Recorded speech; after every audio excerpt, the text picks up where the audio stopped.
দর্শক, এই লীলা খেলাটাই আমাদের দেখা বাকি ছিল। এই তো বাংলাদেশে তো মাঠ কালো জন্য খালি থাকে, ফাঁকা থাকে না আর কি।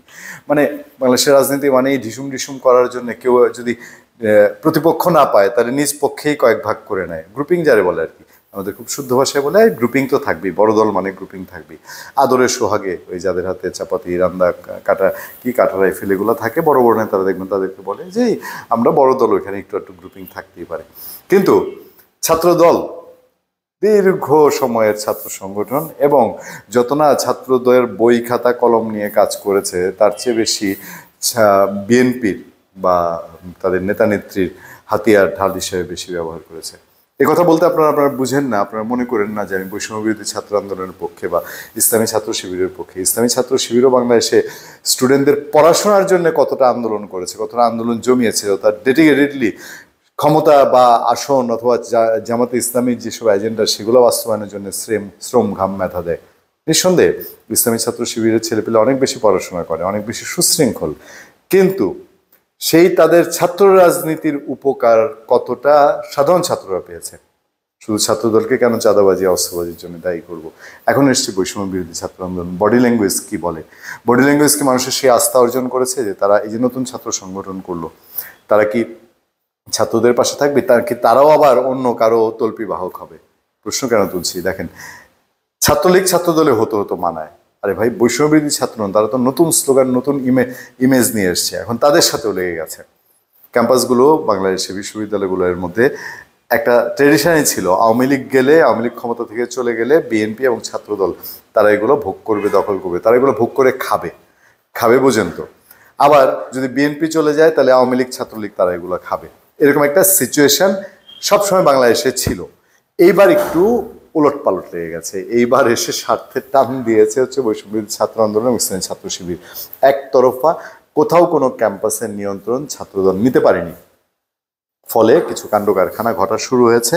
তবে এত তাড়াতাড়ি বৈষম্যবিরোধী ছাত্র আন্দোলন এবং ছাত্রদলের মধ্যে লেগে যাবে এইটা কেউ হয়তো ওভাবে চিন্তা করেননি। আমার সামনে বেশ অনেকগুলো খবর, সেই খবরগুলোর মধ্যে একটিতে বলা হচ্ছে কুয়েটে যা হয়েছে তার ফল ভালো নয়। সার্জিস আলম আপনারা জানেন, তিনি এখন জাতীয় নাগরিক কমিটির মুখপাত্র। খুলনা প্রকৌশল প্রযুক্তি বিশ্ববিদ্যালয়ের সাধারণ শিক্ষার্থী ও ছাত্রদের নেতাকর্মীদের মধ্যে সংঘর্ষের ঘটনার ফল ভালো নয় বলে মন্তব্য করেছেন জাতীয় নাগরিক কমিটির মুখ্য সংগঠক সার্জিস আলম। তিনি ফেসবুকে পোস্ট দিয়েছেন, সেখানে তিনি লিখেছেন, কুয়েটে আজকে যা হয়েছে তার ফলাফল কখনোই ভালো হবে না। তিনি বলেন, ছাত্রলীগের বৈশিষ্ট্য আর শেষ পরিণতি থেকে শিক্ষা নিতে না পারলে দিন শেষে অবস্থা ছাত্রলীগের মতোই হবে। একই কথা বলেছেন হাসনাত আবদুল্লাহ, তাদের মধ্যে একটা সমন্বয় আছে নিশ্চয়ই। হাসনাত আবদুল্লাহ বলেছেন যে ছাত্রলীগের মতো হলে পরিণতি ছাত্রলীগেরই হবে, ছাত্রলীগ যে পরিণতি ভোগ করেছে ছাত্রদলকে উদ্দেশ্য করে, তাই তো? এই সেম কাছাকাছি পোস্ট দিয়েছেন মাসুদ হান্নান, তিনিও একই রকম একটা হুঁশিয়ার দিয়ে ছাত্রদলকে সাবধান করেছেন। বলেছেন যে কুয়েটের এই ঘটনা যা যা ঘটছে এগুলোর দায়ভার ছাত্রদলকে নিতে হবে। কোনো কোনো পত্রপত্রিকা সাধারণ ছাত্রছাত্রীদের কথা বলছে যে ছাত্রলীগ স্টাইলে হামলা চালাচ্ছে ছাত্রদল। হান্নান মাসুদ তার বক্তব্য, তিনি বলছেন, বৈষম্যবিরোধী ছাত্র আন্দোলনের মুখ্য সংগঠক আব্দুল হান্নান মাসুদ মন্তব্য করে বলেছেন, খুলনা প্রকৌশল ও প্রযুক্তি বিশ্ববিদ্যালয়ের শিক্ষার্থীদের উপর হামলা করে ছাত্রদল নিজেদের কবর রচনার পথে অগ্রসর হচ্ছে। খুব সাংঘাতিক সিগন্যাল কিন্তু। তিনিও ফেসবুকে পোস্ট দিয়ে বলেছেন। হাসনাত আবদুল্লাহও বেশ কড়াভাবে বলেছেন। তার মানে তারা একরকম নিচ্ছে।